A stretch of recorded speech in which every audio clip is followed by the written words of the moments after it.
Hi, this is Mike Ginevro, and this is a recording of a speech or an essay that I read to my small business class at the end of the spring semester in 2007. And in the speech, you're going to hear references to my grandson, Joseph, my first grandson, who was born during the time I was teaching that semester at Kenyatta. And Joseph, if one day you see this, this is really for you. This is for you, babe. Okay, it's winter, spring. And so we come to the end of another semester and another school year. There's always such a mixture of joy and sorrow at the end of the class, and even more at the end of an academic year. In many ways, this semester holds a special place in my heart and my soul. As the semester began in the midst of winter, our daughter Lapria was in the last days of her pregnancy, carrying our first grandson, Joseph. Then on January 25th, 2007, Joseph emerged into the dim winter light, the birth of a new generation for our family and a new beginning, even in the darkest and coldest days of the year. This semester also marks, at an infinitely less important level, my first experience teaching through a full semester at Kenyatta. I understand the rhythm of the quarter system. Settle in your seat, take out your lucky pen, and write your midterm, pour on the coffee, and finish your final. Have a nice life. A full semester seems so long. I look back, sorry, if Dean Hayes sees this, I really had a good time. A full semester seems so long.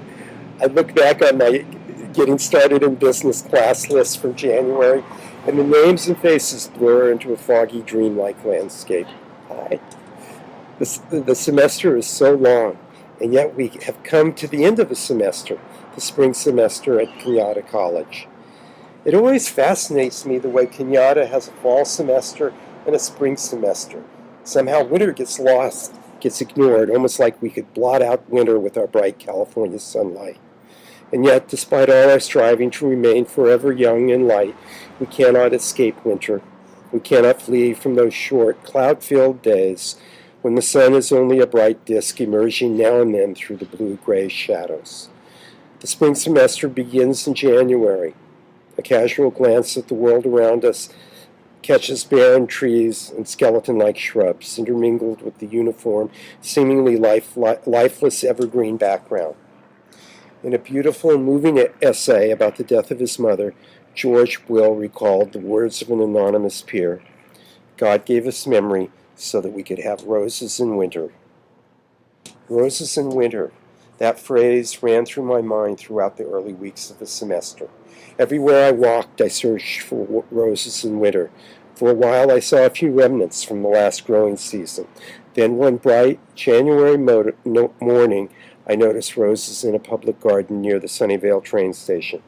I ran with my camera to capture their image.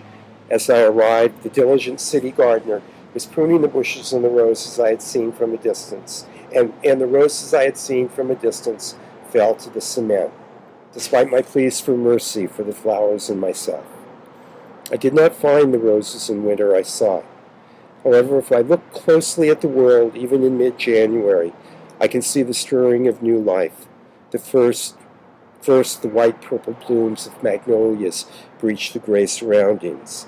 Then the buds of December fill the pinks and whites of January, and the pinks and whites of January punctuate the gnarled gray-brown branches of the few remaining fruit trees from the Valley of the Heart's Delight. Each day brings the appearance of new growth.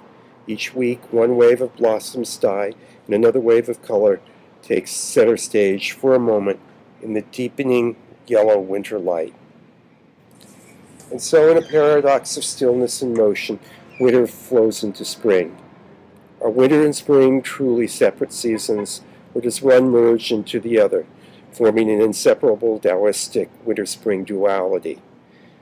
Now, on the cusp of the dazzling bleach-white summer light, we come to the end of the semester. In the world of quantum physics, there is a phenomenon where sightless, infinitely minute particles, once joined together, continue to influence each other across the seemingly endless expanse of the universe. Now we go our separate ways. Nonetheless, like the particles of quantum physics, we remain linked together everywhere we go, across time and across space.